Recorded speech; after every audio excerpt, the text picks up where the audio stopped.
question to start to highlight some of the characters. If each of you got the opportunity to have a drink with one of these characters, who would be at the top of the list, the one you most want to have a drink with? But then I also want to know who would be at the bottom.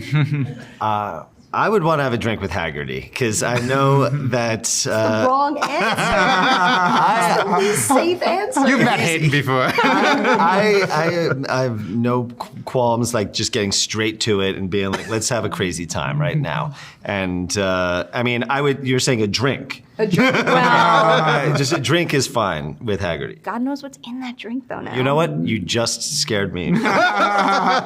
I would say Trunk. Trunk, he's just so much fun, and I always like to get Taco Bell after a night of drinking, and I know he's up for that, so I think Trunk and I are kindred spirits in that way. So who's the bottom of the list for you? Oh, bottom of the list? I mean, it's got to be Paul, unfortunately, just because he doesn't drink. Only because he doesn't drink. I love me some Paul, but he's not the most fun, at least at the beginning of the season. Fair enough. I was putting Paul actually at the top of my list because I want to give Paul a drink and like walk him through the experience of enjoying it. And he's a character that the more you go into the season, I find myself connecting more and more to in a weird way. His stakes actually have very just simple human emotion of wanting to be protective. At the bottom of my list is probably Haggerty. I'm probably the opposite. I'm scared of what's in that drink. Gomez is at the top of my list because I feel like it's a fair balance between responsibility and fun. And then the bottom of the list has to be Haggerty because can't trust him. I know, but you'll at least, you'll come out of it with a story. You may not remember the story, though. That is the silver lining right there. All right, of all of the crazy things you do in the show, is there anything that Netflix said no to that you wanted to do? And if that wasn't the case, if that didn't happen, what thing that we do actually see in the show were you most worried that they would say, you're pushing it too far with this? I will start by saying Netflix, not only did they not say no, they challenged us to make them uncomfortable and to go for it, in their words. When we pitched the concept, our executives there are incredible, and they totally appreciated the tone that we were going for when they first saw the first day of dailies. They saw our vision even more as it started to be reflective on screen. And as the scripts came in, there wasn't that, are you sure you want to do this? It was, oh my God, I can't believe you're going to do that. And then it was just firmly on us to be comfortable with our own decisions. And, I think, I wouldn't say we're regretting any of them, but we certainly, there's additional footage for some of these moments that we could have been even more, not even more, because I don't think we were, frankly, gratuitous, but it could have gone to a gratuitous place versus a shocking place. Oh, I have so many follow-up questions, but I want to make sure I squeeze this in first because I might have heard about this on the bus. I heard about a really expensive prosthetic that you were planning to use, but then the actor did not want to use that prosthetic. Can you walk me through what happened there? So C. Thomas Howell, who you get to see quite a bit of in the first episode of the show. It's the morning of, he's supposed to be filming that day, and we had spent $10,000 on a prosthetic for him to wear in his nether regions. And he calls me that morning, he's like, you know what?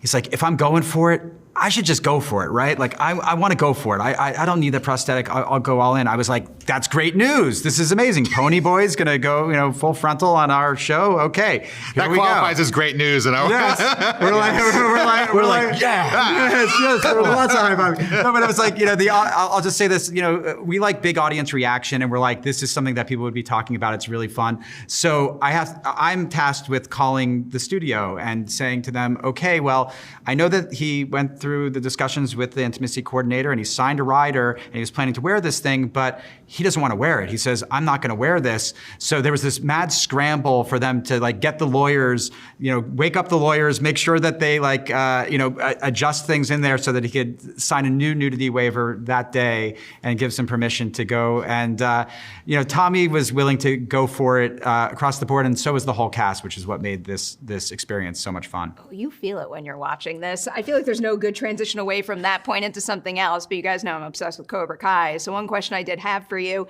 did you ever consider including any other actors from Cobra Kai in the Obliterated ensemble?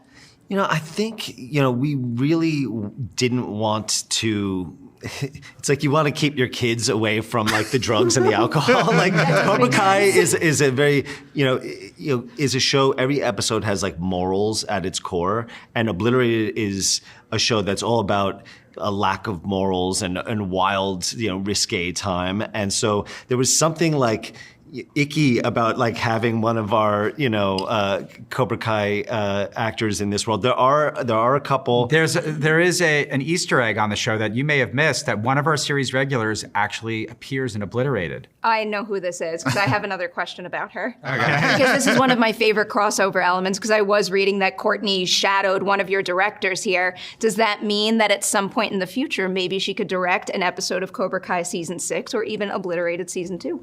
We love the idea of Courtney directing for us. We're not sure yet who's going to be directing in season 6 of Cobra Kai, but she's definitely an up-and-comer on that side of the camera. She's very, very smart, very into story, and she's somebody who would make an amazing director. And it was awesome to have her shadowing and appearing in a quick little moment of Obliterated. And Courtney's also like so funny, like off the set of Cobra Kai. She is like the one actor that we were like, okay, she could maybe be in this this dirty, risque world. I could see that. That'd be a good fit. But also, I feel like the less crossover there is, the more incredible actors I get to experience through the stuff that you guys spearhead. So better off keeping them separate. But I'm going to try to squeeze in a question or two about Cobra Kai season 6. I'll start broad with that.